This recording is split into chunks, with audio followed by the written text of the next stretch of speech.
Welcome to Tech Bytes and News, your daily roundup of articles featured in Hacker News. Today we're diving deep into Joel Hoxley's insightful presentation, The Past, Present, and Future of UI at GitHub. It's a fascinating look at the evolution of UI architecture at a massive scale, and the challenges they faced.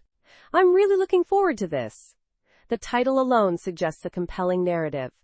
What were some of the key takeaways from Hoxley's talk? Well, the core message revolves around three main lessons.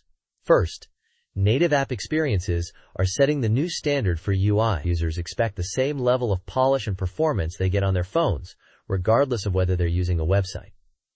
Second, there's a real UI abstraction paradox. While design systems aim to streamline development, their adoption at scale can create unforeseen complexities. And third, front-end development is significantly more expensive than back-end, about 10 times more, according to Hoxley's experience. That's a huge difference. 10 times more? That's a staggering claim. What factors contribute to that massive cost difference? Several things. The sheer variety of browsers, operating systems, and devices makes testing a nightmare.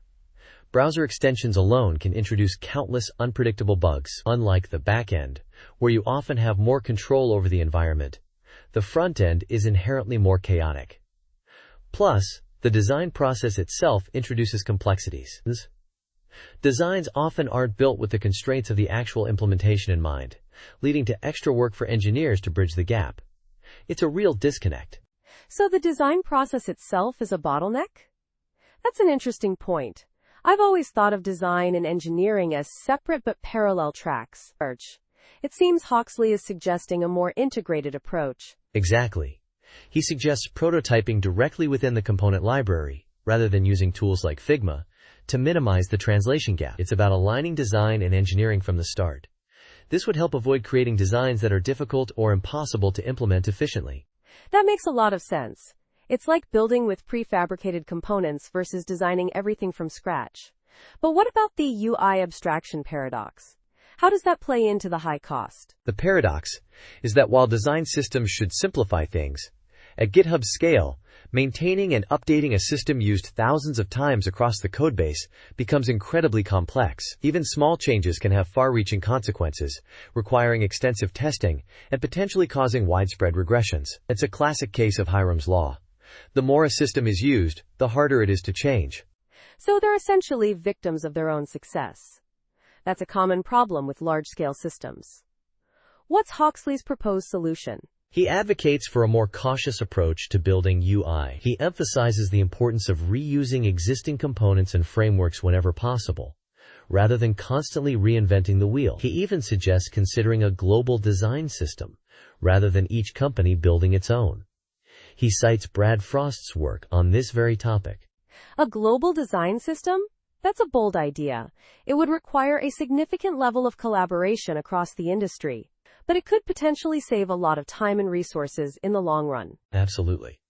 And he also highlights the importance of prioritizing usability over unnecessary artistic flourishes. He uses the example of e-commerce checkouts. Why are there so many different ways to enter a shipping address? Consistency and simplicity are key to a good user experience. That's a great point. It's all about building tools, not art. And it seems Hoxley's experience at GitHub underscores the importance of careful planning and resource allocation in front-end development. It's not just about writing code, it's about managing complexity. Precisely. And he emphasizes the need for more robust testing methodologies for front-end code to match the rigor of back-end testing. He points out that the front-end runtime is far more varied and unpredictable than the back-end.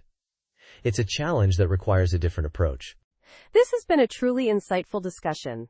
Thanks for breaking down Hoxley's presentation for us.